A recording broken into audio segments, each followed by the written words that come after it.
আচ্ছা, লাস্ট ক্লাসে আমরা ম্যাথ দেখছিলাম পরাবৃত্তের, আজকে আমরা কিছু ম্যাথ দেখবো, প্লাস হলো তোমার উপবৃত্তটা শুরু করবো। উপবৃত্তটা আমরা উপবৃত্তটা খুব ভালো করে পড়বো, অধিবৃত্তটা জাস্ট বলে দিব, কারণ উপবৃত্ত আর অধিবৃত্ত একেবারে সেম, জাস্ট প্লাস মাইনাসের মধ্যে পার্থক্য।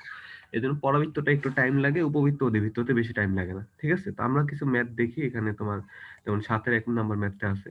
আমরা লাস্ট ক্লাসে এটা শিখছিলাম যে উপকেন্দ্র আর নিয়ামক রেখার সমীকরণ যদি দেওয়া থাকে, তাইলে আমরা পরাবৃত্তের সমীকরণটা নির্ণয় করতে পারি।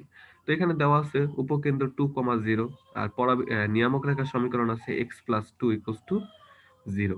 তাহলে আমরা এটা কিভাবে করি? আমরা এই যে এখানে একটা চিত্র আঁকি, তারপরে পরাবৃত্তের সঙ্গ অনুযায়ী এসপি ইকুয়ালস টু পিএম। তো এসপি ইকুয়ালস টু কত? এস আর পি বিন্দুর দূরত্ব, পি বিন্দুর স্থানাঙ্ক কত? এক্স কমা ওয়াই, আর এস বিন্দুর স্থানাঙ্ক হলো 2,0। তাহলে এস থেকে পি এর দূরত্ব হবে কত? X minus 2 whole square y minus 0 whole square equals to হবে কত? আমরা পিএম মানে পি থেকে এই রেখার দূরত্ব। তাহলে আমাদের কি রেখাটার সমীকরণ দেওয়া আছে এক্স প্লাস 2 ইকুয়ালস টু 0। তো আমরা রেখাটা উপরে বসাই দিব, আর নিচে কি root over a square plus B square. এ কি এক্স এর সহগ, বি কি ওয়াই এর সহগ। এখানে এক্স আছে, এক্স এর সহগ 1 আর ওয়াই এর সহগ নাই, এজন্য 0 স্কয়ার। তারপর দুই পাশে বর্গ করব, বর্গ করে x minus 2 whole square plus y square. X plus 2 whole square হবে, আর এটা 1 হবে। তারপর তুমি কি করবা? এটাকে ভাঙাবা, এটা করবা ভাঙায় ঠাঙায়, তারপর এক পাশে নিয়ে আসবা Y square equals two 8x। এভাবে একটা সমীকরণ আসলো তোমার। ঠিক আছে, সেম ম্যাথ দেখো 7-এর 4। এই টাইপের ম্যাথগুলো খুব ইম্পর্টেন্ট, পরীক্ষা আসতে পারে এটা। ঠিক আছে, উপকেন্দ্র আর নিয়ামক রেখার সমীকরণ দেওয়া আছে, এই আগেরটার মতোই সেম ম্যাথই আছে। এটা তোমার এটা আমি আর করাইলাম না, কারণ এটা তুমি সেম এই যে এখানে সমীকরণটা পাবা। তারপর আমরা 8 নম্বরে যে ম্যাথটা বলছে, সেই ম্যাথটা একটু আমরা দেখি, একটু দেখি সেগুলা কি বলছে। যে পরাবৃত্তের, এবার এবার তোমার দেওয়া নেই, পরাবৃত্তের কি দেওয়া নেই, এবার হলো নিয়ামকের সমীকরণ বের করতে বলছে। তোমাকে কি দেওয়া আছে? একটি পরাবৃত্তের উপকেন্দ্র দেওয়া আছে 3,4, আর শীর্ষবিন্দু দেওয়া আছে কোথায়? 0,0-তে। ঠিক আছে, শীর্ষবিন্দু দেওয়া আছে 0,0-তে। ঠিক আছে, পরাবৃত্তের উপকেন্দ্র 3,4, আর শীর্ষবিন্দুর স্থানাঙ্ক দেওয়া আছে 0,0-তে। ঠিক আছে, এখানে চিত্রটা ওইভাবে ওইভাবে হয় নাই। চিত্রটা আমি একটু চিত্রটা তোমাদের দেখাই। দেখো, চিত্রটা হবে অনেকটা এইরকম। চিত্রটা এখানে হয় নাই, ওরা কেন ঠিক মতো আঁকতে পারেনি। এভাবে ধরো একটা, এটা হলো আমাদের কি এক্স অক্ষ আর ওয়াই অক্ষ। আর দেখো আমাদের উপকেন্দ্রটা বলছে 3,4-এ, তাহলে 3,4 এখানে কোথাও হবে। এটা হলো আমাদের পরাবৃত্ত। ঠিক আছে, উপকেন্দ্র, এটা হলো আমাদের উপকেন্দ্র। তারপরে আমাদের শীর্ষবিন্দুটা আবার 0,0-তে, তাহলে পরাবৃত্তটা অনেকটা এইরকম হবে। ঠিক আছে, পরাবৃত্তটা অনেকটা এইরকম হবে, আর এটা হবে আমাদের কি অক্ষরেখা। ওকে, আর এটা হবে আমাদের নিয়ামক রেখা। ঠিক আছে, আমাদের এই নিয়ামক রেখার সমীকরণটা বের করতে হবে। একটু হিজিবিজি চিত্র হয়েছে, বাট বুঝতে পারবে। এই যে এটা হলো আমাদের উপকেন্দ্র এস। ঠিক আছে, আর এটা হলো আমাদের শীর্ষবিন্দু। শীর্ষবিন্দু যেহেতু 0,0-তে, এই জন্য আমরা 0,0-তে শীর্ষবিন্দু রাখছি। আর এটা হলো আমাদের নিয়ামক রেখা। নিয়ামক রেখাকে আমরা এম এম প্রাইম দিয়ে চিহ্নিত করি। M M prime, M M prime দিয়ে আমরা কি করি? চিহ্নিত করি। ঠিক আছে, নিয়ামক রেখার সমীকরণ। তাহলে নিয়ামক রেখার সমীকরণ বের করার জন্য আমরা এই যে বিন্দুটাকে, নিয়ামক রেখা অক্ষরেখাকে যে বিন্দুতে সেট করে, তাকে আমরা কি বলি? জেড বিন্দু বলি। যে এখানে এই চিত্রটা অনেকটা এরকম হবে। ঠিক আছে, এখানে চিত্রটা ওইভাবে আঁকে নাই। তো এখানে আমরা আমরা জানি এই এস, এ জেড আর এস টা সমান। তাহলে এ বিন্দুটা জেড এস এর মধ্যবিন্দু, বা এস জেড এর মধ্যবিন্দু। এ বিন্দুটা হলো আমাদের এই এস জেড এর মধ্যবিন্দু। ঠিক আছে, তো আমরা আমরা কি করব? জেড বিন্দুর স্থানাঙ্কটা বের করব। আমরা জেড বিন্দুর স্থানাঙ্কটা বের করব। আমরা এস বিন্দুর স্থানাঙ্ক জানি 3,4, এই যে 3,4। এ বিন্দুর স্থানাঙ্ক কত? 0,0। ঠিক আছে, তাইলে আমরা কি বের করব? জেড বিন্দুর স্থানাঙ্কটা আমরা বের করব। তো বের করার ইয়াটা কি দেখো, বের করার ইয়াটা হলো আমরা এবার এই চিত্রটা মুছে ফেলি। চিত্রটা তো হয়েছে, আমরা এবার ওই চিত্রটাকে আইডিয়াল ধরে আমরা ইয়া করবো। এই চিত্রটা আমাদের দরকার পড়তেছে না। আমাদের এই চিত্রটা জাস্ট কিরকম হবে এটা একটু দেখাইলাম, এখানে ভুল লিখছে। এবার দেখো, এই যে এ বিন্দুর স্থানাঙ্ক কত? 0,0। এস বিন্দুর স্থানাঙ্ক 3,4। তাহলে এ বিন্দুর স্থানাঙ্ক, এ বিন্দুর ভুজ ইকুয়ালস টু কি লিখতে পারি? আচ্ছা, জেড বিন্দুর স্থানাঙ্ক আমরা ধরে নিলাম আলফা কমা বিটা। জেড বিন্দুর স্থানাঙ্ক হলো আলফা কমা বিটা। তাইলে এ বিন্দুর ভুজ মানে 0, 0 ইকুয়ালস টু কি লিখতে পারি? Alpha plus 3/2। আমরা জানি মধ্যবিন্দুর স্থানাঙ্ক কত? ভুজ দ্বয়ের যোগফল বাই 2। মধ্যবিন্দুর ভুজ মানে কত? দুই পাশের ভুজ দ্বয়ের যোগফল বাই 2। তাহলে 0 ইকুয়ালস টু কি লিখতে পারি? Alpha plus 3/2। আবার কোটিও কত 0, তাহলে কোটি 0 ইকুয়ালস টু কি লিখতে পারি 4 প্লাস বিটা বাই 2, তাহলে দুইটা ইকুয়ালস টু আমরা 0 লিখতে পারি। তাহলে alpha plus 3 by 2 equals to 0, beta plus 4 by equals to 0। তাহলে এখান থেকে কত আলফার স্থানাঙ্ক কত, আলফা ইকুয়ালস টু -3 আসে আর বিটা ইকুয়ালস টু -4 আসে। তাহলে জেড বিন্দুর স্থানাঙ্ক কত -3, -4। এবার আমরা কি করব, এবার আমাদের সমীকরণটা কি হবে, এবার আমাদের দেখো সমীকরণটা খেয়াল করো, আমরা সমীকরণটা এভাবে কিভাবে বের করব।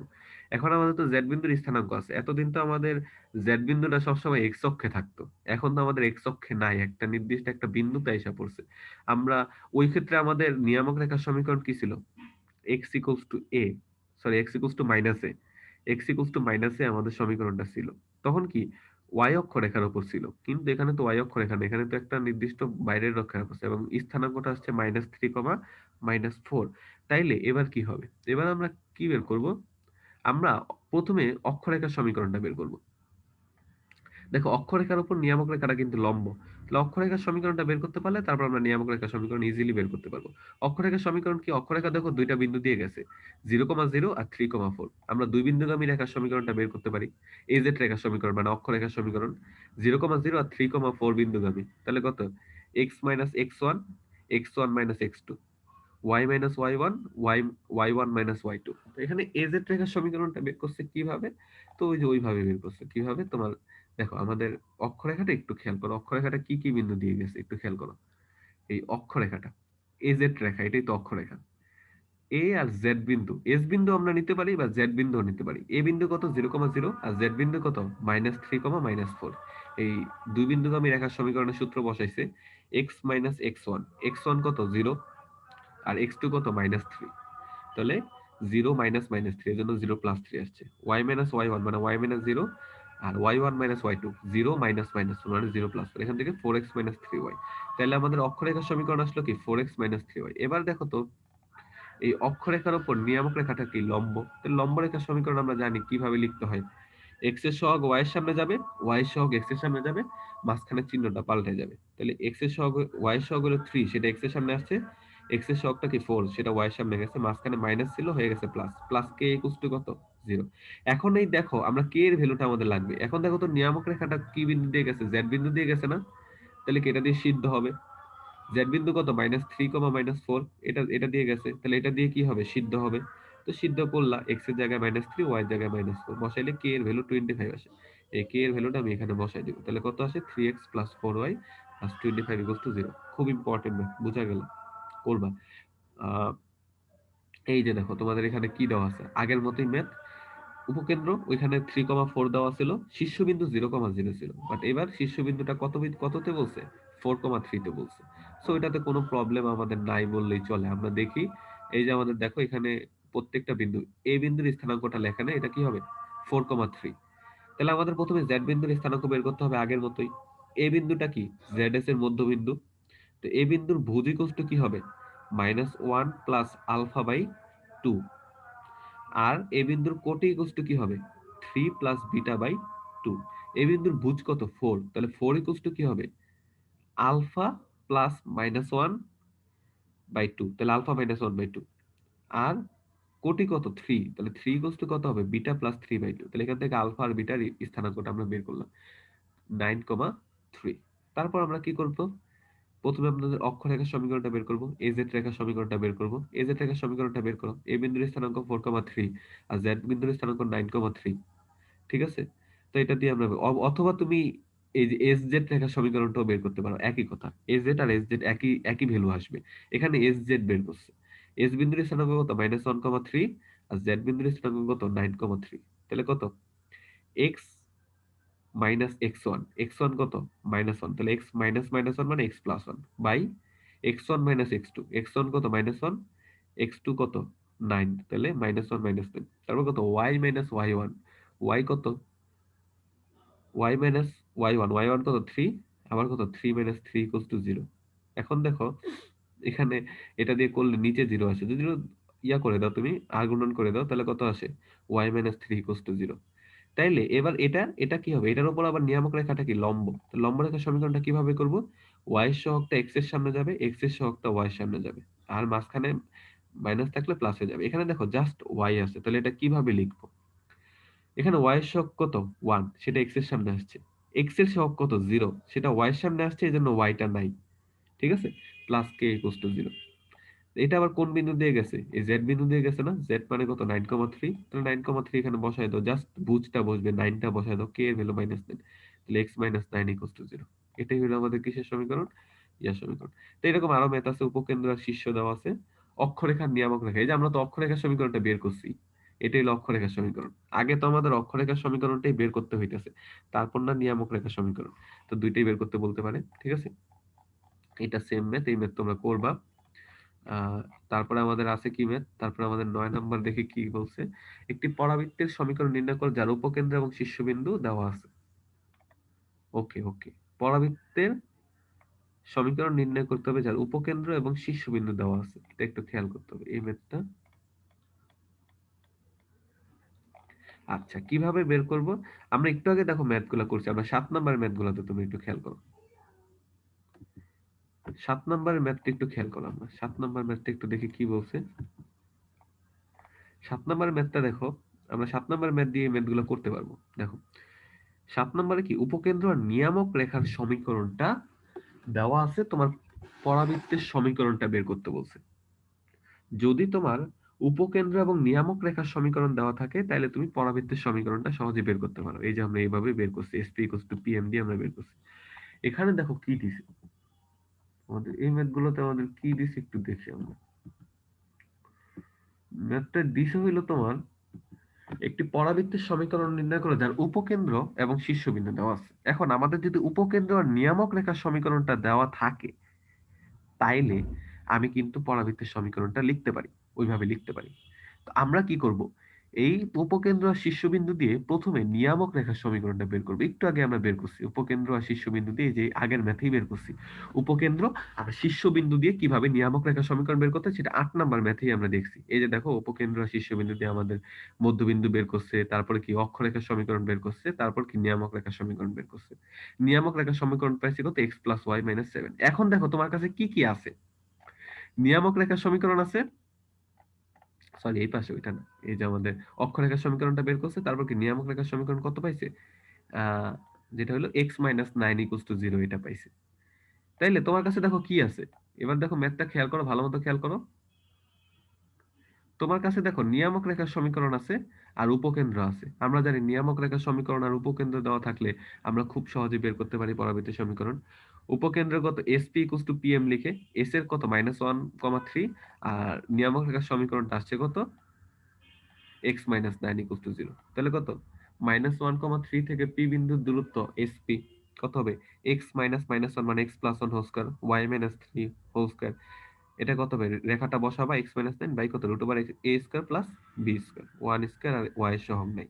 তো এটাকে স্কয়ার করলে এটাই আসে আমাদের পরাবৃত্তের সমীকরণ, যা আসে তাই রেখে দিবা।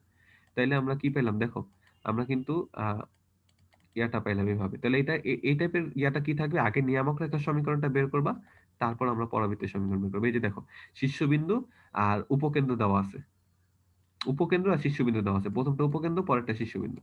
তাহলে আমাদের পরাবৃত্তের সমীকরণ বের করতে হবে, প্যারাবোলার সমীকরণ। তাহলে এটাই আমরা একটু আগে শিখলাম। আগে এটা দিয়ে আগে নিয়ামক রেখার সমীকরণ বের করবা, তারপর উপকেন্দ্র আর নিয়ামক রেখা ইউজ করে পরাবৃত্তের সমীকরণটা বের করবা। তারপর দেখো একটি পরাবৃত্ত সেটি সেম, 9 3 ও সেম, এগুলা করবা, একই টাইপের ম্যাথ দেখাই দিলাম। ঠিক আছে। আচ্ছা, এবার 10 নম্বরে দেখি কি বলছে, এরূপ একটি পরাবৃত্তের সমীকরণ করো যার শীর্ষ নিয়ামক রেখা উপকেন্দ্রিক লম্বের দৈর্ঘ্য নির্ণয় করো। এবার দেখো তোমাকে উল্টাই দিছে। প্রথম ম্যাথে তোমাকে কি দিল, প্রথম ম্যাথটাতে দিছে তোমাকে উপকেন্দ্র আর নিয়ামক রেখার সমীকরণ ডিরেক্ট বলে দিছে। ঠিক আছে। তো তুমি কি করছা, পরাবৃত্তের সমীকরণ বের করতে পারছো। পরের ম্যাথে তোমাকে কি বললো, শীর্ষ আর উপকেন্দ্র দিয়ে দিছে, নিয়ামক রেখার সমীকরণ বের করতে বলছে, পারছো। তারপরে তোমাকে বলছে শীর্ষ আর উপকেন্দ্র দেওয়া আছে, তোমাকে পরাবৃত্তের সমীকরণ দিতে বলছে, পারছো। এবার তোমাকে উল্টা দিছে যে শীর্ষ আর নিয়ামক রেখা দিছে। তো তুমি এখান থেকে কিভাবে বের করবা, শীর্ষ আর নিয়ামক রেখা বলে দিছে। শীর্ষ আর নিয়ামক রেখা যদি বলে দেয়, তাহলে তোমাকে উপকেন্দ্রিক লম্বের দৈর্ঘ্য নির্ণয় করতে বলছে আর পরাবৃত্তের সমীকরণ নির্ণয় করতে বলছে। তোমার তো পরাবৃত্তের সমীকরণ বের করার জন্য উপকেন্দ্র আর নিয়ামক রেখার সমীকরণ লাগে, উপকেন্দ্র লাগে, আর হইলো নিয়ামক রেখার সমীকরণটা লাগে। তাইলে এবার তোমার কিভাবে তুমি বের করবা, যে এটা থেকে তুমি যে শীর্ষবিন্দু দেওয়া আছে, তুমি এটা থেকে কি বের করবা, কিভাবে তুমি উপ শীর্ষবিন্দু দেওয়া আছে আর কি নিয়ামক রেখা দেওয়া আছে, এটা থেকে তুমি কিভাবে পরাবৃত্তের সমীকরণটা বের করবা। আর পরাবৃত্তের সমীকরণ বের করলে উপকেন্দ্রিক লম্বের দৈর্ঘ্যটাও বের করতে পারবা। এখন তোমাকে এটা কিভাবে বের করবা, যে তুমি তাইলে তোমার পরাবৃত্তের সমীকরণ লেখার জন্য তোমার কি লাগে, উপকেন্দ্র লাগে আর হলো নিয়ামক রেখা লাগে, কিন্তু তোমার উপকেন্দ্রের পরিবর্তে দেওয়া আছে শীর্ষবিন্দু। তো এটা থেকে আমি কিভাবে ইয়াটা বের করব, ঠিক আছে। তো প্রথমে আমি কি করি, অক্ষরেখার সমীকরণটা বের করি, ঠিক আছে। প্রথমে আমি কি করব, তোমার শীর্ষবিন্দু দেওয়া আছে না, এই শীর্ষবিন্দু দেওয়া আছে না, এই শীর্ষবিন্দু থেকে আমরা কি করব, উপকেন্দ্রটা বের করার চেষ্টা করব। তখন তোমার হাতে কি এসে যাবে, উপকেন্দ্র এসে যাবে। আর উপকেন্দ্র আর নিয়ামক রেখার সমীকরণ দেওয়া আছে, সো তুমি কি পরাবৃত্তের সমীকরণ বের করতে পারবা। আর পরাবৃত্তের সমীকরণ থেকে তুমি সহজেই কি করতে পারবা, তুমি ইয়াটা করতে পারবা, তুমি আহ উপকেন্দ্রিক লম্বের দৈর্ঘ্যটা বের করতে পারবা। এখন আমরা কিভাবে শীর্ষ আর নিয়ামক রেখার সাহায্যে কিভাবে আমরা তোমার উপকেন্দ্রের স্থানাঙ্কটা বের করবো। দেখো তোমার কি কি দেওয়া আছে সেটা আগে আমরা চিত্রে দেখাই আগে। তোমার কাছে শীর্ষবিন্দু দেওয়া আছে, এ দেওয়া আছে, ঠিক আছে। নিয়ামক রেখার সমীকরণটা দেওয়া আছে, এটা দেওয়া আছে, নিয়ামক রেখার সমীকরণটা দেওয়া আছে। এখন সাপোজ ধরো তুমি যদি এই জেড বিন্দুর স্থানাঙ্কটা বের করতে পারো, তাইলে কিন্তু তুমি এস বিন্দুর স্থানাঙ্কটাও পাবা। কিভাবে, এটা কি মধ্যবিন্দু, এসটাকে আলফা কমা বিটা ধরে ওই যে তোমার দুই বিন্দুর যোগফল দিয়ে আমরা করে ফেলতে পারবো। যেভাবে এস আর এ দেওয়ার সময় আমরা জেডটাকে বের করছিলাম, ওইভাবে আমরা এসটাকেও বের করতে পারবো। এখন জেড বিন্দুর স্থানাঙ্কটা কিভাবে বের করবো, কিভাবে দেখো, তোমার নিয়ামক রেখার সমীকরণটা দেওয়া আছে, এবার যদি তুমি অক্ষরেখার সমীকরণটা বের করতে পারো, এই দুইটা রেখা কিন্তু জেড বিন্দুতে ছেদ করছে, তো ছেদবিন্দু বের করতে পারলেই কিন্তু আমরা জেড বিন্দুর স্থানাঙ্কটা পেয়ে যাব। তাইলে আমাদের কি অক্ষরেখার সমীকরণটা সবার আগে বের করতে হবে। দেখো নিয়ামক রেখার সমীকরণ কি দেওয়া আছে, y ইকুয়ালস টু 6 দেওয়া ছিল, কিন্তু আমরা এক পাশে নিয়ে আসবো, y মাইনাস 6 ইকুয়ালস টু 0, এটা নিয়ামক রেখার সমীকরণ। এখন নিয়ামক রেখার উপর কি অক্ষরেখাটা লম্ব, তাহলে আমরা লম্ব রেখার সমীকরণটা দেখো বের করি। x এর সহগ y এর সহগ x এর কাছে, y এর সহগ কত 1, সেটা x এর কাছে গেল, আর x এর সহগ 0, সেটা y এর সামনে গেল, এই জন্য y নেই, প্লাস k ইকুয়ালস টু 0। এখন এটা হলো অক্ষরেখার সমীকরণ। এটা আবার কোন বিন্দুগামী, শীর্ষবিন্দুগামী অবশ্যই। শীর্ষবিন্দু কত, এ বিন্দুগামী। এ বিন্দু কত, শীর্ষবিন্দু 2,3 দিছিল, তাহলে 2,3 বিন্দুগামী। তাহলে 2,3 দিয়ে কি এই রেখাটা সিদ্ধ হবে, তাহলে 2 বসাও, 2 plus K equals to 0, K equals to -2। তাহলে x মাইনাস 2 ইকুয়ালস টু 0 হলো অক্ষরেখার সমীকরণ। তারপর x মাইনাস 2 ইকুয়ালস টু 0 আর y মাইনাস 6 ইকুয়ালস টু 0, এই দুইটা তুমি ছেদবিন্দু স্থানাঙ্ক বের করবে। এই রেখাটা আর এই রেখাটা ছেদবিন্দু স্থানাঙ্ক বের করবা। কিভাবে বের করবা, দুইটা রেখার ছেদবিন্দুর স্থানাঙ্কটা কিভাবে বের করে, জাস্ট সমাধান করবা। সমাধান করলে y ইকুয়ালস টু 6 আসে, x ইকুয়ালস টু 2 আসে। তাইলে এই z বিন্দুর স্থানাঙ্ক কত, 2,6। ঠিক আছে, z বিন্দুর স্থানাঙ্ক কত পাইলাম, 2,6। আর এই বিন্দুর স্থানাঙ্ক কত পাইলাম, 2,3। তাহলে আমরা এস বিন্দুর স্থানাঙ্ক বের করতে পারবো। দেখো এই বিন্দুটা কি, জেড এস এর মধ্যবিন্দু। তাহলে এ বিন্দুর ভুজ 2 ইকুয়ালস টু, আচ্ছা এস বিন্দুটা কি ধরে নিলাম, আলফা কমা বিটা, ঠিক আছে, এস বিন্দুটা ধরে নিলাম আলফা কমা বিটা। তাহলে এ বিন্দুর ভুজ 2 ইকুয়ালস টু কি লিখতে পারি, 2 প্লাস আলফা বাই 2। 2টা কি জেড বিন্দুর ভুজ, আর এস বিন্দুর ভুজ কত alpha, 2 plus alpha by 2 equals to 2। তাহলে এখান থেকে আলফা ইকুয়ালস টু 2 বের করা যায়, ঠিক আছে, সমাধান করে। আর এ বিন্দুর কোটি 3, 3 ইকুয়ালস টু কি লেখা যায়, 6 প্লাস বিটা বাই 2। তাহলে এখান থেকে বিটা ইকুয়ালস টু কত পাইলাম আমরা, 0। তাহলে আমাদের উপকেন্দ্র কত, 2,0। এবার দেখো তোমার হাতে কি আছে, নিয়ামক রেখার সমীকরণ আছে, y মাইনাস 6 ইকুয়ালস টু 0, আর তোমার কাছে উপকেন্দ্র আছে 2,0। এবার তুমি ইজিলি তুমি কি করতে পারবা, এটা থেকে তুমি পরাবৃত্তের সমীকরণটা কি করতে পারবা, বের করতে পারবা। আমরা দেখি কিভাবে বের করছি। এখন তোমার এটা আগের ম্যাথের মতোই, তোমার কাছে উপকেন্দ্র কত 2,0 আর নিয়ামক রেখার সমীকরণ কত, y মাইনাস 6 ইকুয়ালস টু 0। আমরা আগের মতোই sp ইকুয়ালস টু pm লিখবো। sp কত আমাদের 2,0 না, এখানে 5,0 কেন লিখছে, আচ্ছা দাঁড়াও এক মিনিট। উপকেন্দ্র বের হলো 2,0, এখানে ইউজ করছে 5,0। না সরি, এখানে আমি কি করতেছি, এই যে এদিকে sorry, SP equals to PM, ঠিক আছে।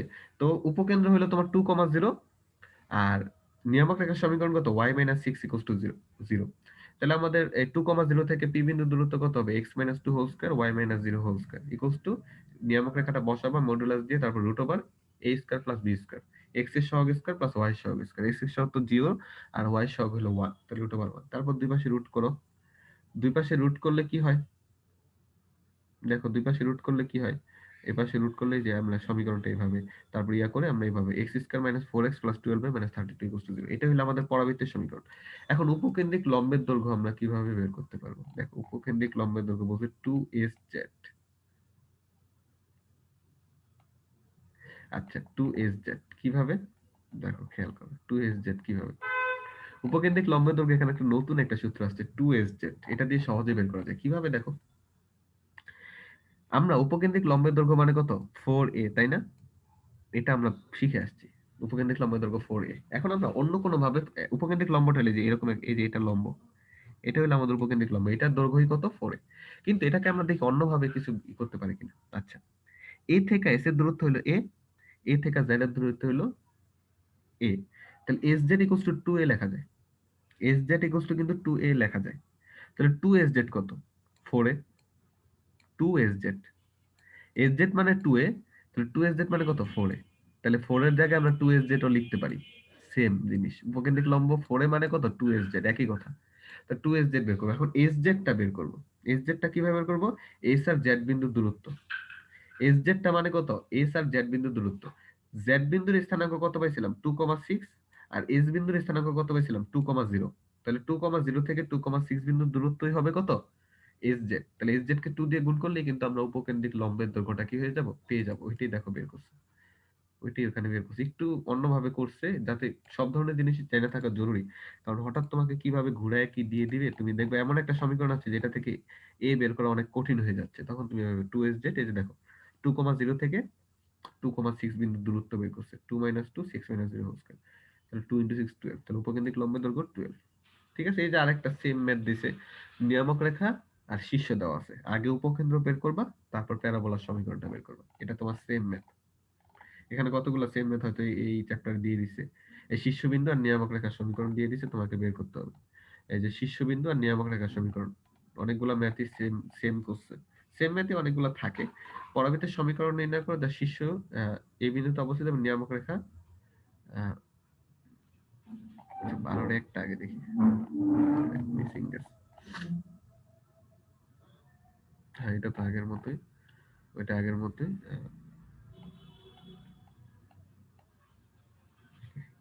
আচ্ছা এটা একটু দেখেন। এটা আমি দেখি তারপর আমি এটা করতেছি।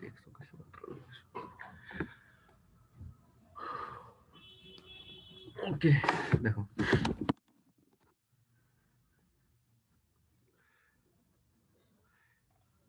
আচ্ছা এবার এই মাত্র একটু সহজভাবে করা যায়, কয়েকভাবে করা যায় আমি একটু দেখি তারপর।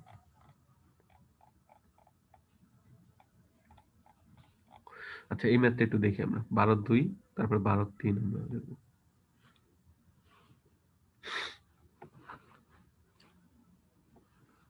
ওকে আচ্ছা দেখো একটি পরাবৃত্তি যে 12 নম্বর ম্যাথটা আমি 12 নম্বর ম্যাথটাই করাবো, এরপর 13 নম্বর ম্যাথ মনে না লাগবে। 12 নম্বর ম্যাথই আমাদের লাস্ট, এরপর দিয়ে একটা থাকলে আমি পরবর্তীতে করাই দিব। দেখো 12 আর 13 এক আছে, 12 না 12 4 আছে। আচ্ছা এগুলো একটু দেখি আমরা। একটি পরাবৃত্তের সমীকরণ নির্ণয় করো যা শীর্ষ 4, বিন্দুতে অবস্থিত, শীর্ষ 4, বিন্দুতে অবস্থিত আর নিয়ামক রেখা x অক্ষের সমান্তরাল। আর এটা এই পরাবৃত্তটা 4 -4 - 7 বিন্দু দিয়ে অতিক্রম করে। আচ্ছা এটা বলার আগে আমি একটা জিনিস একটু আগে দেখাই নিই, তাহলে পরে এটা বুঝবা না। এই যে দেখো এটা এটা এই যে এটা যে আলফা কমা বিটা শীর্ষ রেখা, ঠিক আছে, আর অক্ষরেখা এক্স অক্ষের সমান্তরাল। অক্ষরেখাটা কি? এক্স অক্ষের সমান্তরাল। আচ্ছা এটা পরে অক্ষরেখা এক্স অক্ষের সমান্তরাল, ঠিক আছে।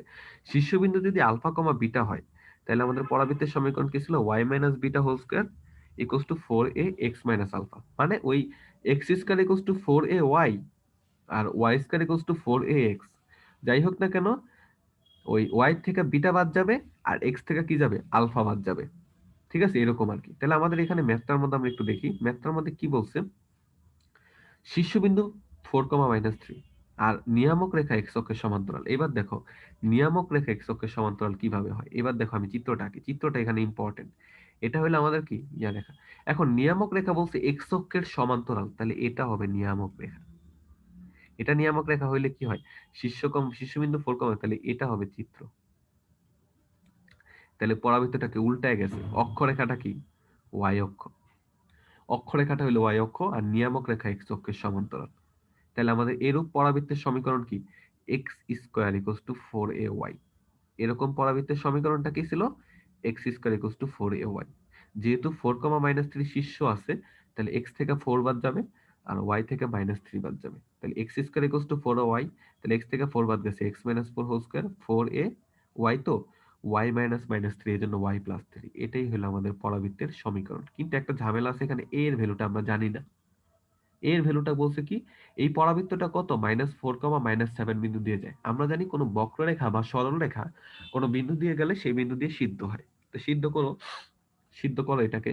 এই -4টা কি এক্স এর জায়গায় বসবে, আর -7টা কোথায় বসবে, ওয়াই এর জায়গায় বসবে। এই যে দেখো, -4 এক্স এর জায়গায় বসাইছে, -7টা ওয়াই এর জায়গায় বসাইছে, বসাইয়া তারপর কি এ এর ভ্যালু -4 পাইছে। এটা তারপর আমি 1 নম্বর সমীকরণে বসাই দিব। বসাই দিলে কি হয়, x minus 4 square, 4 into -4 y plus 3। তারপর তুমি এটাকে ভাঙো, এক্স স্কয়ার -8 এক্স প্লাস 16, এখানে কত, -16 হয়, তারপর সব এক পাশে নিয়ে আসো। এটাই হবে তোমার পরবর্তী সমীকরণ। তবে খুব ইম্পর্টেন্ট, এটা একটু টেকনিক্যাল ব্যাপার আছে এটাতে। টেকনিক্যাল ব্যাপার না থাকলে কিন্তু সমীকরণটা তুমি উল্টায় লেখা রাখবা, ঠিক আছে? তারপর একটা দেখো, একটি পরাবৃত্তের সমীকরণ নির্ণয় করো যার শীর্ষবিন্দু 5,3 অক্ষরেখা ওয়াই অক্ষের সমান্তরাল। খেয়াল করো, ভালো মতো খেয়াল করো, অক্ষরেখা, এটাতে নিয়ামক রেখা বলেনি। এবার চিত্রটা কি, এটা হলো আমাদের কি, এক্স অক্ষ ওয়াই অক্ষ। চিত্রটা ভালো মতো খেয়াল করো, অক্ষরেখা আগে আগে ধরো, অক্ষরেখা ওয়াই অক্ষের সমান্তরাল। ধরো এটা হলো আমাদের অক্ষরেখা, নিয়ামক রেখা না, এটা হলো আমাদের অক্ষরেখা। তাহলে পরাবৃত্তটা এরকম হবে, এটা পরাবৃত্ত হবে, ঠিক আছে? আর এটা হবে নিয়ামক রেখা। তাহলে আগের মতোই, x square equals two 4ay, এটা সমীকরণটা হবে কি, x square equals two 4ay, কারণ এই মুখটা, পেয়ালার মুখটা কোন দিকে, ওয়াই অক্ষের দিকে আছে। আর অক্ষরেখা যদি ওয়াই অক্ষের সমান্তরাল বা ওয়াই অক্ষ হয়, তাইলে আমাদের সমীকরণ হয় কি, x square equals two 4ay। আর অক্ষরেখা যদি এক্স অক্ষের সমান্তরাল অথবা এক্স অক্ষ হয়, তাহলে পরাবৃত্তের সমীকরণ হয় Y square equals to 4ax। এটা একটু মনে রাখতে হবে। তাহলে আমাদের পরাবৃত্তের সমীকরণটা কি, x square minus equals to 4ay। এখন যেহেতু শীর্ষবিন্দু 5,3 তে এক্স থেকে 5 বাদ যাবে, ওয়াই থেকে 3 বাদ যাবে। এই যে দেখো, x minus 5 whole square, y 4 into y minus 3। এই পরাবৃত্তটা কোন বিন্দু দিয়ে যাচ্ছে, 7,2। তাহলে এটা দিয়ে সিদ্ধ হবে, এখানে বসাবা, এ এর ভ্যালু পাবা, এ এর ভ্যালুটা তারপর 1 নম্বর সমীকরণে বসাই দিবা। সেম টেকনিক্যাল ব্যাপার আছে, একটু খেয়াল রাখতে হবে। তোমাকে আবারও বলে দিচ্ছি, যদি অক্ষরেখা এক্স অক্ষ অথবা এক্স অক্ষের সমান্তরাল হয়, তাইলে পরাবৃত্তের সমীকরণ হবে y square equals to 4ax। আর যদি অক্ষরেখা ওয়াই অক্ষ অথবা ওয়াই অক্ষের সমান্তরাল হয়, তাহলে পরবর্তী সমীকরণ হবে x square equals two 4ay। এটা একটু খেয়াল রাখতে হবে, ঠিক আছে? তারপর আমাদের নেক্সট ম্যাথে আমাদের 13, 12, 3 দেখো এখানে দেওয়া আছে।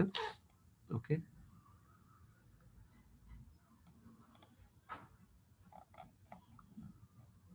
আচ্ছা, এবার আমাদের দেখো একটি পরাবৃত্তের সমীকরণ, আচ্ছা সরি, একটি পরাবৃত্ত আছে y square equals to a x square plus b x plus c, ঠিক আছে?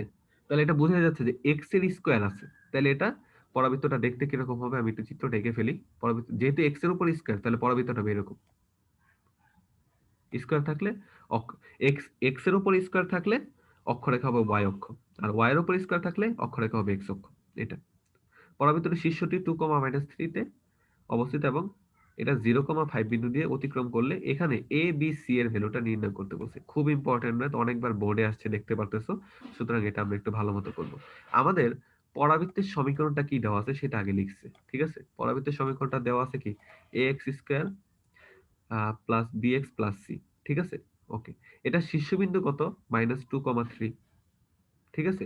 এখন আমরা কি করব, আমরা আগে এই যে যেই ইনফো গুলা দিছে, এটা তো আমাদের পরাবৃত্তে একটা একটা সমীকরণ দিয়ে দিছে। ওকে, এটা আমরা সাইডে রাইখা দিলাম। এখন একটা পরাবৃত্তের শীর্ষ দেওয়া আছে -2,3, আর এটা কি 0,5 বিন্দু দিয়ে অতিক্রম করছে, ঠিক আছে?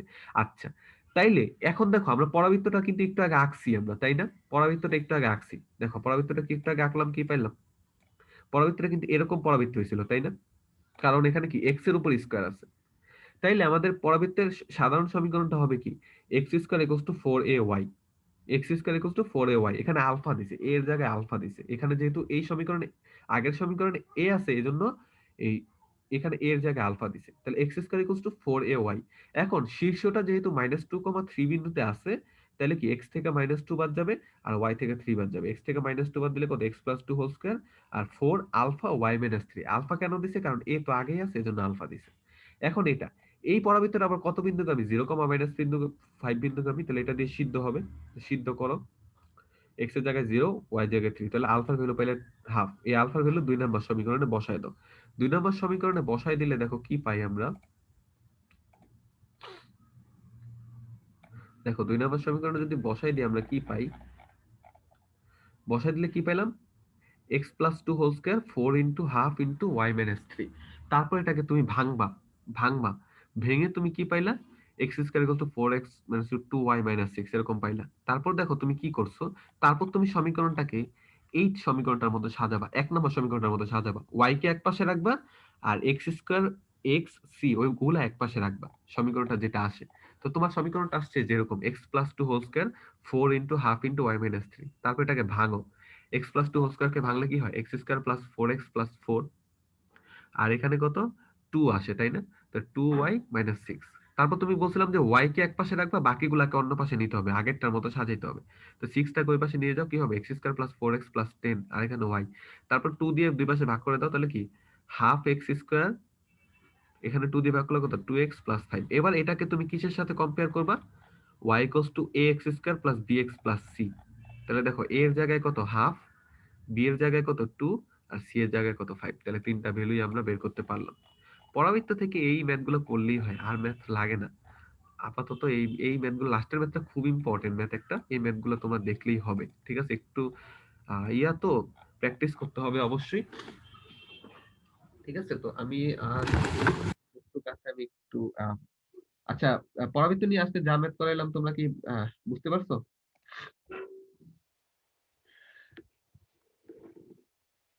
জি।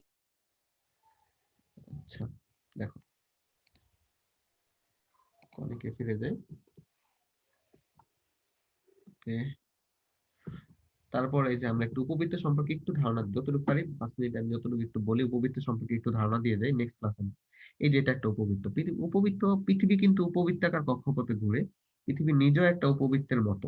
পৃথিবী একেবারে গোল না কিন্তু, গোলাকার না কিন্তু। পৃথিবী একটা চ্যাপ্টা ডিমের মতো অনেকটা, ঠিক আছে? এই যে একটা উপবৃত্ত। আমরা উপবৃত্ত জিনিসগুলো একটু বলি আমি। উপবৃত্তে কি কি থাকে? উপবৃত্ত দুইটা অক্ষ থাকে, ঠিক আছে? উপবৃত্ত দুইটা অক্ষ থাকে। এই যে দেখো, এটা আমাদের আগে জিনিসগুলো চিহ্নিত করি। এই যে এটা গেছে এই যে এক্স অক্ষ, আর এটা হলো আমাদের ওয়াই অক্ষ, ঠিক আছে? তাহলে এখানে দেখো অক্ষরেখা দুইটা। এক্স অক্ষটা পরিমাণে বেশি পাইছে, তাই না? এ থেকে এ প্রাইম হইলো এক্স অক্ষে পাইছে, আর বি থেকে বি প্রাইম হইলো কোন অক্ষে পাইছে? ওয়াই অক্ষে পাইছে। তাইলে এখানে বৃহদাক্ষ বলা হয়। এক্স অক্ষটা হইলো আমাদের বৃহদাক্ষ, আর ওয়াই অক্ষটা হইলো ক্ষুদ্রাক্ষ। আর পরাবৃত্তটা, উপবৃত্তটা যদি এরকম হইতো, এখানে লেখাটা হয়তো বোঝা যাবে না, এরকম হইতো, তাহলে কিন্তু ওয়াই অক্ষটা বেশি পাইলো। তাহলে তখন ওয়াই অক্ষটা কি হবে? বৃহদাক্ষ। এটা আমরা পরবর্তীতে দেখবো, এখন আমাদের এটা দেখার দরকার নেই। আমরা জাস্ট একটু এক্স অক্ষটাকে ইয়া করে আইডিয়াল ধরে করি এটা। তারপর গেল, তারপর হলো আমাদের দুইটা উপকেন্দ্র থাকবে। উপবৃত্ত বা ইলিপসে দুইটা উপকেন্দ্র থাকবে। এই যে এস থেকে এস এ আর এস প্রাইম, দুইটা উপকেন্দ্র থাকবে, ঠিক আছে? আচ্ছা, এস উপকেন্দ্র এটা। তারপরে আমাদের এ প্রাইম, এটা বৃহদাক্ষ। ক্ষুদ্রাক্ষ, এ প্রাইম হলো উপদাক্ষের বৃহদাক্ষ, আর বি প্রাইমটা হলো ক্ষুদ্রাক্ষ, ঠিক আছে? আচ্ছা, আর সি বিন্দুটা হলো উপবৃত্তের কেন্দ্রবিন্দু বলা হয়, ঠিক আছে? ওকে। আচ্ছা, এখানে দেখো দুইটা শীর্ষবিন্দু। এ একটা শীর্ষবিন্দু, এ প্রাইম একটা শীর্ষবিন্দু। আবার এই দুটাকে শীর্ষবিন্দু বলা হয়। বিটাকে শীর্ষবিন্দু বলা হয় না, কারণ এটা তো বৃহদাক্ষের না, ক্ষুদ্রাক্ষের। আচ্ছা, এখানে দুইটা নিয়ামক রেখা থাকবে। এটা, এটা দুইটা নিয়ামক রেখা থাকবে, ঠিক আছে? আচ্ছা, তো উপবৃত্তের ক্ষেত্রে, সরি, পরাবৃত্তের ক্ষেত্রে আমাদের কি ছিল? এজেড আর এএস টা কি সমান? এজেড আর এএস এর অনুপাতটা কি ছিল? আমাদের 1 ছিল, ইকুয়াল ছিল। বাট এখানে এ থেকে জেড বিন্দুর দূরত্ব আর এ থেকে এস বিন্দুর দূরত্ব সমান হবে না। এখানে এস বাই এজেড 1 হবে না। একটা একটা টার্ম, যেটাকে আমরা উৎকেন্দ্রিকতা বলি। সেম এস বাই এজেড টাকে আমরা আবার কি লিখতে পারি? সেম আমরা আরেকটা অনুপাতে এটাকে দেখাইতে পারি, এসপি বাই পিএম।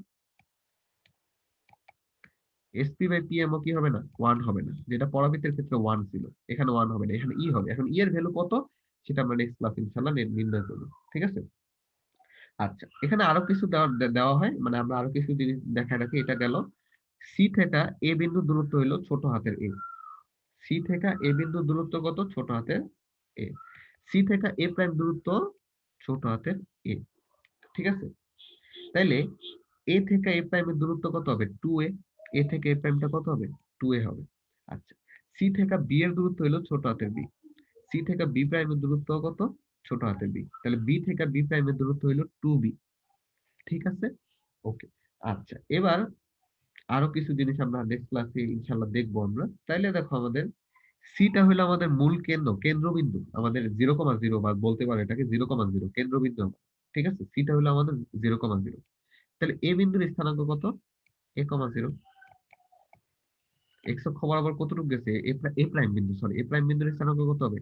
a,0। কেন a,0? দেখো, এক্স অক্ষ বরাবর সে এ পর্যন্ত গেছে, ওয়াই অক্ষ বরাবর যায়নি, তাহলে a,0। আচ্ছা, এ প্রাইম বিন্দুর স্থানাঙ্ক এটা। এ বিন্দুর স্থানাঙ্ক কত হবে? যেহেতু নেগেটিভ এক্স অক্ষে আছে তাহলে -a,0, ঠিক আছে? ওকে।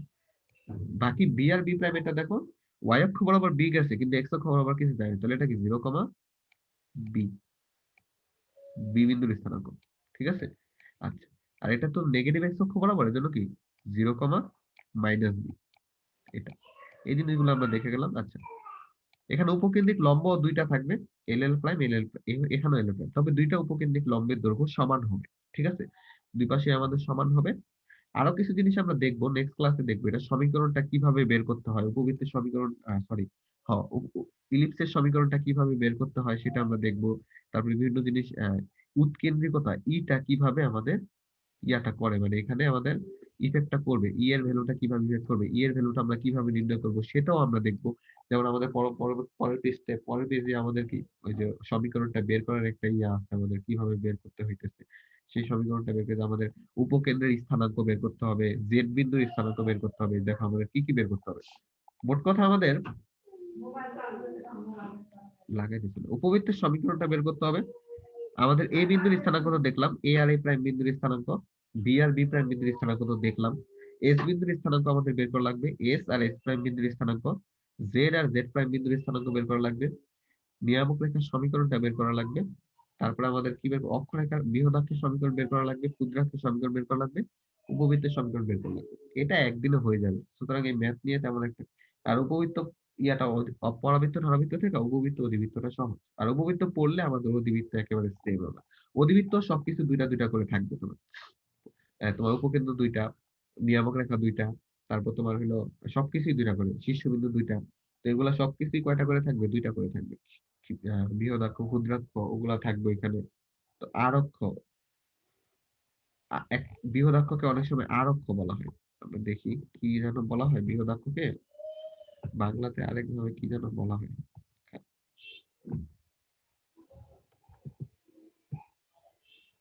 এই যে সূত্র আছে, বৃহদাক্ষকে কি যেন নামটা বলা হয়, দেখো 1 মিনিট।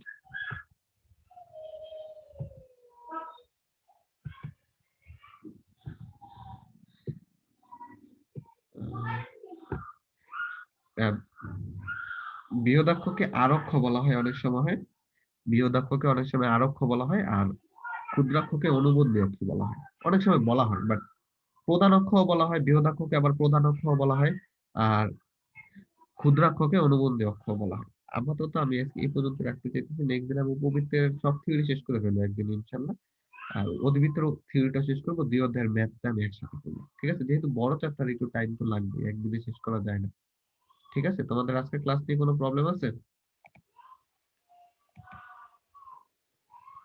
না স্যার। আচ্ছা, তোমাদের এই 7টা না বিষয় স্যার। বিষয় শুরু করলে কি খুব প্রবলেম হয়ে যায়? মালিহা জানে স্যার। ঠিক আছে। না স্যার, সমস্যা